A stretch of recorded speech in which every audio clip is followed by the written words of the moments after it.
A tiny West African nation with endless opportunities for everyone to dig in and disrupt respective industries for massive profits. Although there is a vast amount of business ventures for almost all investors in the Gambia to capture their own share of the cake, there is one particular player who is not too keen on sharing. This is Jah Oil, a flourishing business conglomerate that simply just wants to shut everyone out to the side and scoop all businesses under its umbrella. In a surprising revelation that has sent shockwaves through the business community, reports suggest that Jah Oil Company has been granted special privileges at the Port of Banjul that no other company can match. This has sent a massive complaint from other port users, especially other importers.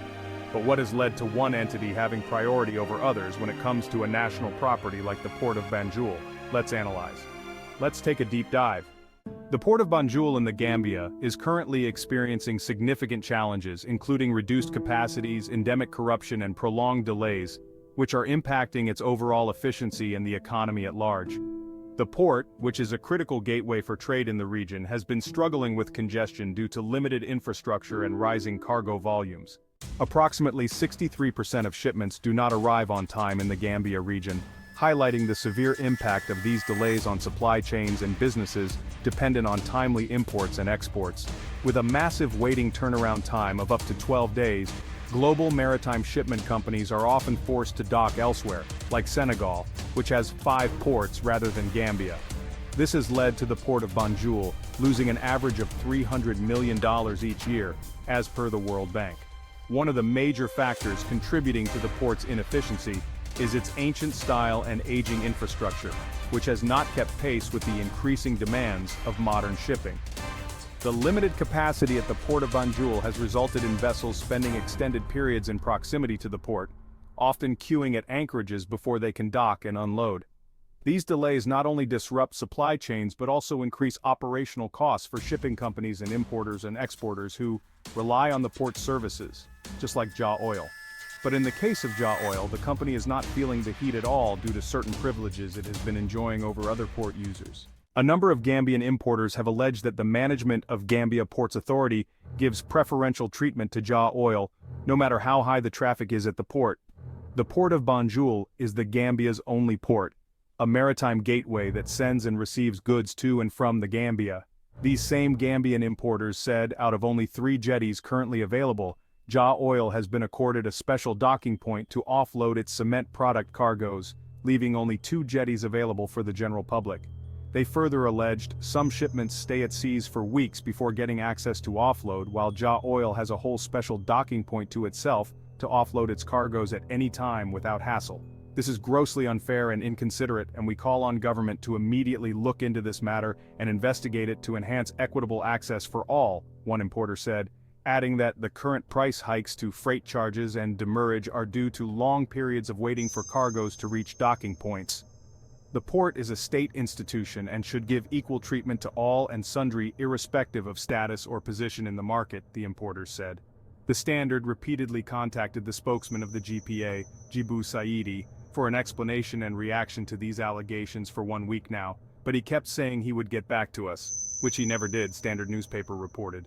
However, Jah Oil's general manager Momodu Haidara flatly denied any allegations that vessels bringing their cement products are given priority over other cargo vessels.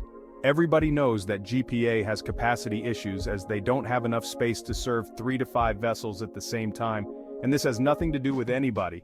It has been a chronic problem, and that is why they instituted a first-come, first-served basis. The only reason a vessel would be removed from behind the queue and placed in front is when there is an emergency. For example, when there is scarcity of rice, sugar, or cement. In our case, sometimes they give us priority when there is a scarcity, but these are very rare occasions. Equally, rice importers also get priority when there is a scarcity of rice. And as we speak, there is no scarcity in any of these products, so we go strictly by the queuing system, General Manager Haidara said. He in turn accused some of the importers of making noise to find an excuse to escape demurrage charges they incur due to long waiting, and are just looking for a scapegoat in blaming GPA or Jah Oil. Hidara explained that out of the 3 jetties available at the ports, Jah Oil's vessel is only allowed to use the coal cargo jetty, where every vessel of cement berths. The other 2 jetties accommodate other cargo vessels, including those bringing rice and sugar.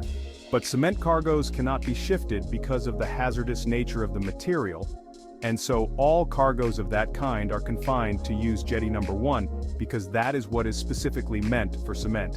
If bulk cargoes come and there is no cement, or maybe our vessel is behind the queue, the GPA has the prerogative to berth them at number 1, or they can shift them to number 3, but cement is purely for number 1.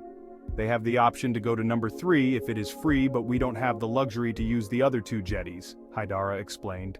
This is a humble request to please support our work by liking this video and subscribing to the African Pacific YouTube channel, a Gambian-owned channel looking into the happenings of the motherland that are often ignored by mainstream media. Please show your support by liking and subscribing. Thank you so much. This has been the new norm in the Gambia, where certain people get to enjoy certain privileges over other citizens, as we have seen in the cement blockade saga a couple of months ago involving the same Jah Oil. We have seen the Gambia-Senegal border being riddled with all forms of trucks carrying thousands of tons of cement. These trucks carrying cement imported by Gambians were banned from entering the Gambia because they could not afford the massive tax increment. The ridiculous amount of tax hike went as far as a whopping 600% increase just overnight, from 30 dalasis to 180 dalasis of tax per bag of cement entering the Gambia. However, according to reports, 2 trucks were only allowed to get into the Gambia with ease. One of them is, you guessed it right, Jah Oil cement. So, this is not the first time Jah Oil has been reported at such a fishy juncture. Comment your thoughts below. This is a humble request to please like this video and subscribe to the African Pacific YouTube channel.